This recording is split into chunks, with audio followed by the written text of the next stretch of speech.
누가복음 11장. 하루는 예수님이 어떤 곳에서 기도하셨다. 기도를 다 마치시자 한 제자가 주님, 요한이 그의 제자들에게 기도하는 법을 가르쳐 준 것처럼 우리에게도 가르쳐 주십시오 하였다. 그래서 예수님은 제자들에게 이렇게 기도하라고 말씀하셨다. 아버지의 이름이 거룩히 여김을 받게 하시고 아버지의 나라가 속히 오게 하시며 우리에게 날마다 필요한 양식을 주소서. 우리가 우리에게 죄 지은 사람들을 용서합니다. 그러니 우리의 죄도 용서해 주소서. 그리고 우리가 시험에 들지 않게 하소서. 예수님은 제자들에게 다시 말씀하셨다. 너희 중 어떤 사람에게 친구 하나가 있다고 하자. 그런데 그 친구 한밤중에 찾아와서 여보게 빵 3개만 구워주게. 한 친구가 여행 중에 나를 찾아왔으나 대접할 것이 없어서 그러네 하고 말하며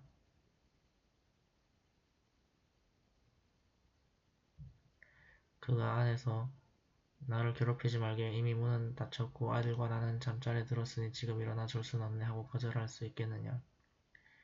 내가 너에게 말하지만 그가 비록 자기 친구라는 이유 때문에 일어나 주지는 않을지라도 그가 끈질기게 졸라대기 때문에 일어나 그에게 필요한 것을 줄 것이다.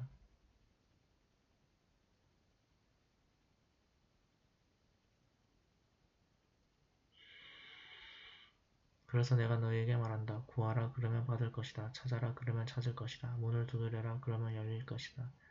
누구든지 구하는 사람은 받을 것이며 찾는 사람은 찾을 것이요 두드리는 사람에게는 열릴 것이다. 너희 중에 아들이 생선을 달라는데 생선 대신 뱀을 주며 계란을 달라는데 전갈을 줄 아버지가 있겠느냐.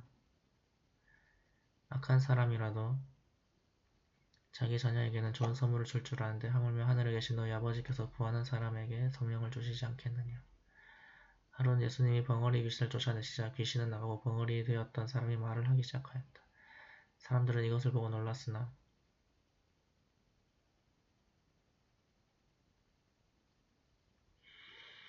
그들 가운데 어떤 사람은 그가 귀신의 왕 사탄의 도움으로 귀신을 쫓아낸다 하였고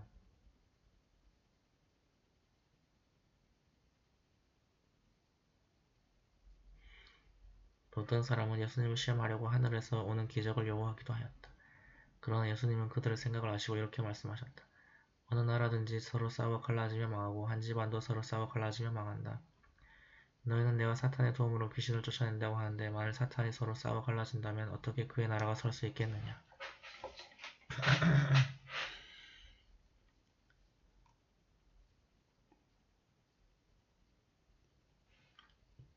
내가 사탄의 도움으로 귀신을 쫓아낸다면 너희를 따르는 사람들은 누구의 도움으로 귀신을 쫓아내느냐. 그러므로 그들이 너희 재판관이 될 것이다.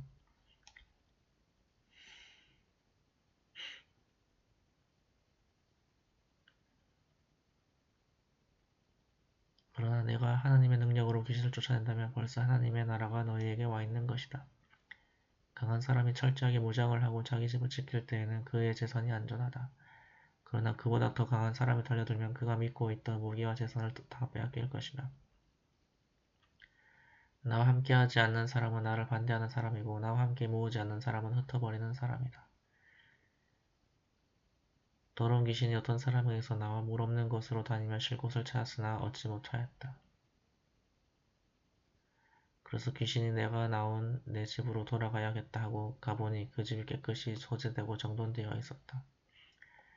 그 귀신이 가서 자기보다 악한 다른 귀신 7을 더 데리고 들어가 거기서 살자 그 사람의 나중 상태가 처음보다 더 비참하게 되었다. 예수님이 이 말씀을 하실 때 군중 가운데서 한 여자가 큰 소리로 당신을 낳아서 기름 부는 참 행복합니다 하고 외쳤다.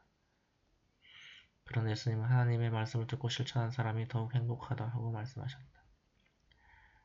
더 많은 사람들이 모여들자 예수님은 이렇게 말씀하셨다. 이 악한 세대가 기적을 요구하나 요나의 기적밖에는 보일 것이 없다. 니느웨 사람이 요나의 기적을 본 것처럼 나도 이 세대에게 그와 같은 기적을 보일 것이다.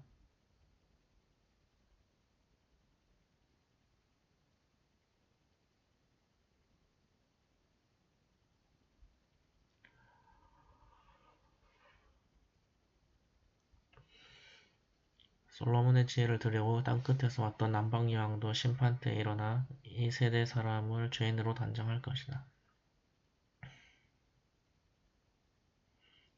자 보아라 솔로몬보다 더 위대한 사람이 여기 있다. 요나의 전도를 듣고 회개한 니느웨 사람들이 심판 때 일어나 이 세대 사람을 죄인으로 단정할 것이다. 자 보아라 요나보다 더 위대한 사람이 여기 있다. 사람이 등불을 켜서 밀실에 두거나 그릇으로 덮어두지 않고 그것을 등잔대 위에 올려놓는 것은 들어오는 사람이 그 빛을 볼 수 있도록 하기 위해서이다. 눈은 몸의 등불이다. 네 눈이 성하면 온몸도 밝을 것이요 네 눈이 나쁘면 온몸도 어두울 것이다.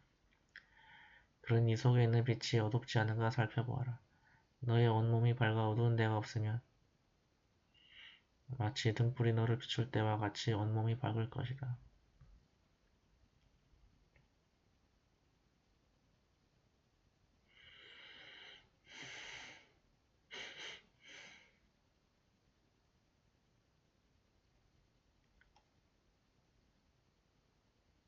예수님이 말씀을 마치시자 한 바리새파 사람이 함께 식사하자고 예수님을 초대하였다.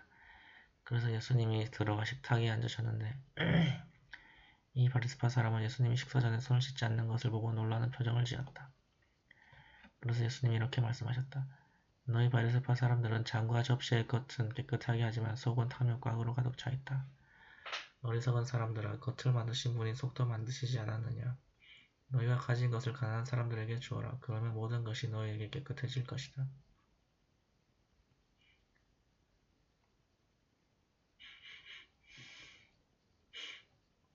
바리새파 사람들아 너희에게 불행이 닥칠 것이다. 너희는 박하와 온향과 온갖 채소의 11조는 바치면서 정의와 하나님께 대한 사랑은 저버렸다. 그러나 11조도 바치고 이것도 버리지 말았어야 했다.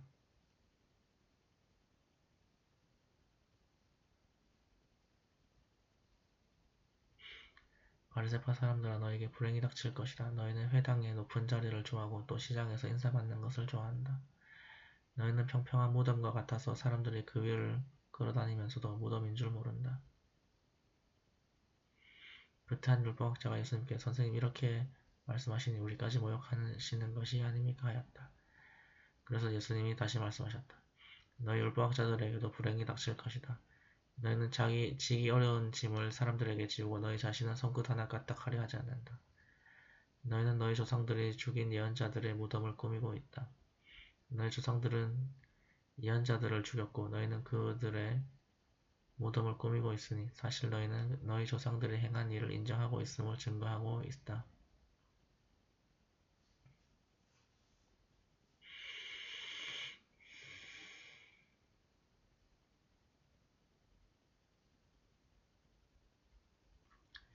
그래서 하나님은 그의 지혜로 말씀하셨다. 내가 그들에게 예언자들과 사도들을 보내겠다. 그들이 더러는 죽이고 더러는 핍박할 것이다.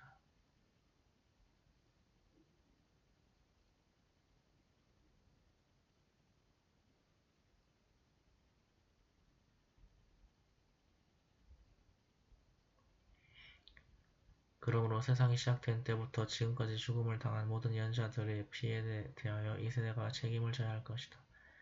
내가 분명히 말해두지만 아벨의 피로부터 제단과 성전 사이에서 죽음을 당한 사가랴의 피에 대해서까지 이 세대가 죄값을 치르게 될 것이다.